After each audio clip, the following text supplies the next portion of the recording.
Hello दोस्तों, कैसे हैं आप लोग सब। तो एक बार फिर हाजिर हैं हम ट्रेडमार्क्स एक्ट 1999 को लेकर के। पिछली वीडियो में हमने इस एक्ट के पर्पस को देखा था, इस एक्ट के इंडेक्स को समझा था, कितने सेक्शंस हैं, वो कितने चैप्टर्स में सेग्रीगेटेड हैं, कौन से चैप्टर को कम्प्लीटली रिपील कर दिया गया है और कौन से चैप्टर के कुछ प्रोविजंस को, कुछ सेक्शंस को रिपील किया गया है।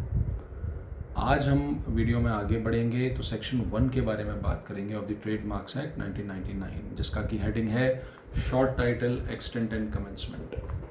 शॉर्ट टाइटल यानी कि दिस एक्ट में be called the trademarks act 1999। इस एक्ट को ट्रेडमार्क्स एक्ट 1999 के नाम से जाना जाएगा। Extent, it extends to the whole of India, यानी कि आर्टिकल 370 ऑफ द कॉन्स्टिट्यूशन के एब्रोगेशन के बाद, उसके हटने के बाद ये एक्ट जम्मू कश्मीर में भी लागू हो गया है, ऑल ओवर इंडिया लागू हो चुका है। अब बात करते हैं क्लॉज 3 यानी कि कमेंसमेंट की। तो it shall come into force on such date as the central government may by notification in the official gazette appoint, यानी कि जिस दिन या जिस डेट को सेंट्रल गवर्नमेंट ने नोटिफिकेशन में अपॉइंट कर दिया और ऑफिशियल गैजेट में उस नोटिफिकेशन को दे दिया, उस दिन ये एक्ट एनफोर्स होगा। प्रोवाइडेड दैट डिफरेंट डेट्स में be appointed for different provisions of this act, यानी कि ये एक्ट अपनी एंटायरिटी में पूरे एकदम से एनफोर्स नहीं हुआ। डिफरेंट डेट्स अपॉइंट करी गई और उन डेट्स को इस एक्ट के डिफरेंट प्रोविजंस एनफोर्स हुए। And any reference in any such provision to the commencement of this act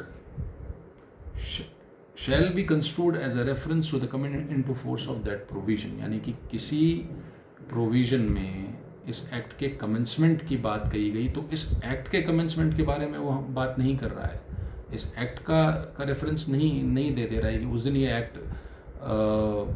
enforce हुआ, जबकि ये उस दिन वो रेफरेंस दे रहा है कि ये प्रोविजन उस दिन एनफोर्स हुआ।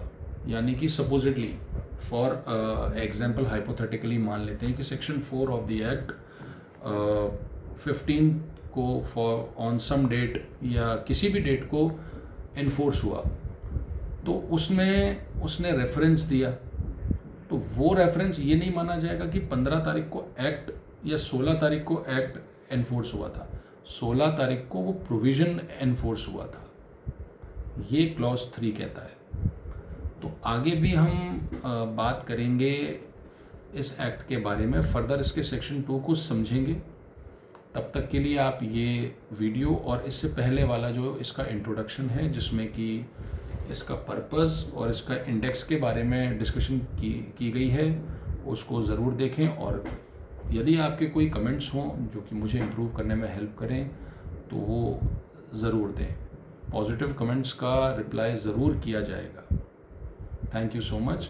नमस्कार।